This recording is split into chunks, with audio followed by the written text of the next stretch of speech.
Greetings, Earthlings and Fragcommies! My name is Luke. I am Poe. Today we're talking about a fragrance that changed the game in men's perfumery, but doesn't really get the respect that it deserves, in my opinion. It's not like an Acqua di Gio or a Chanel Allure Homme Sport. You know, these are fragrances that are classics, and they still get a lot of love to this day. We're talking about Tommy by Tommy Hilfiger. That's a little redundant, but I once knew a politician, I'm not going to name names, but he used to answer his phone, Tom Cotton for Tom Cotton, this is Tom Cotton. I guess you know his name now. This guy has been around since 1995, and I think it was the first fragrance I can remember wearing on a regular basis. I'm not sure if this was a hand-me-down from my dad or if it was a gift, but I remember rocking this in middle school, and even throughout high school and college, guys were still rocking Tommy by Tommy. It is a scent that today has been reformulated, and it's suffering from those reformulations, but it's still that same DNA that I remember as a fat kid in 7th and 8th grade. So, you know, really, it's like Tommy and chocolate cake. Those are associated. And it might just be the nostalgia talking, because we often look at things in the past with rose-colored glasses.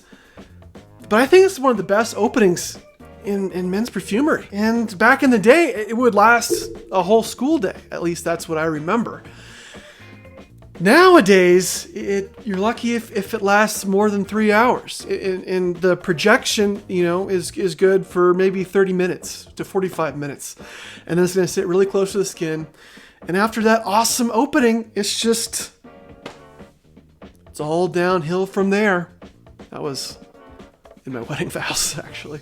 That's just how Tommy Hilfiger makes me feel.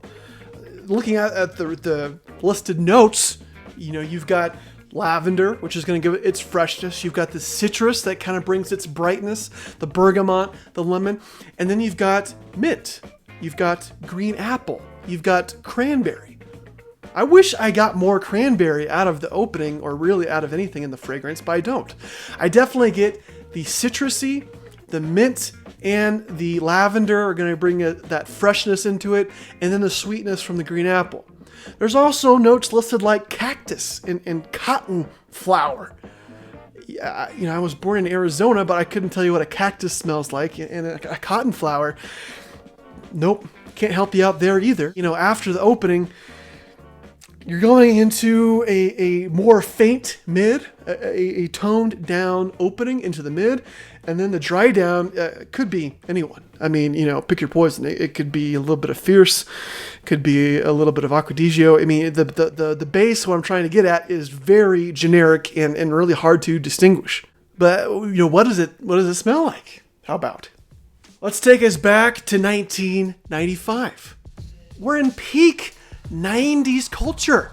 The top 3 shows on TV: ER, Friends, Seinfeld. The top movies that year: Apollo 13, Batman Forever, Toy Story.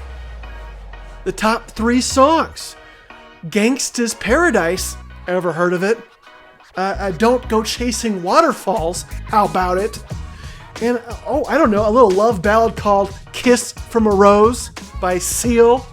Tommy by Tommy is quiet confidence, not a brash or in-your-face kind of confidence that leans towards arrogance.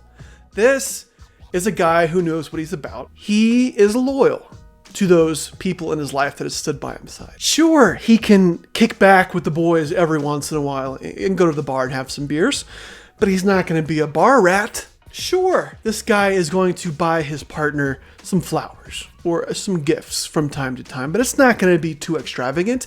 He realizes you can't buy love. Shout out to the Beatles. This isn't a flashy fragrance, and this isn't a flashy guy. This is a guy that maybe gets looked over compared to the guys that are a little bit more showy or, you know, are a little bit more boisterous or loud. And he's okay with that. He doesn't need the attention. He doesn't need to be praised and hyped. Pros why you should buy Tommy by Tommy. The price point is really the highlight of this fragrance. I bought this 50 ml bottle for $19.99 on FragranceNet. I know at rack stores you can find a 1 ounce bottle of this for $6 or $7. So it is really not going to break the bank to reel in one of the most iconic scents of the 90s, or in men's perfumery, in my opinion. It also is highly versatile. This is one that you could wear casually, is one that you could wear to the office, a little bit in like a polo and some dress slacks. It is going to be fresh and pleasant, not abrasive. It is not going to be a challenging scent. This is the reason why it was so popular back in the day, because it is mass appealing. Cons, why you maybe should pass on this one. The performance is quite poor. We're talking 2 to 3 hours at the most in the air conditioning. If you're outside, you might smell it for 30 minutes to an hour, and then it's gone. And it is a nice scent to wear in the warmer weather, spring and summer. It is not a scent that is going to be highly recognizable. It is a scent that could smell dated to some younger people out there. It's not going to be something that, whoa, bro, I gotta stop you on the street to ask you what you're wearing. And then you're like, I'm wearing underwear, you creep. That was a strange bit, but the message behind it, or the theme, really stands the same. This one does not stand out. This one smells nice, fresh, professional, confident, classy, sophisticated, all those things. But it's also not going to pop.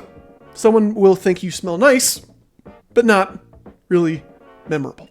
That is going to wrap it up for me today, Frag Commies. Thanks for watching this review. I really do like it. It is a classic. I think it has a spot in every man's or woman's perfumery collection. But, you know, at the end of the day, you've got to make your own decision. I can present the pros and cons and do some weird bits about guys asking each other about underwear on the streets and knocking each other out. But other than that, you know, it's on your own. You're going to either buy it or you're not. You're either going to watch this video or you're not.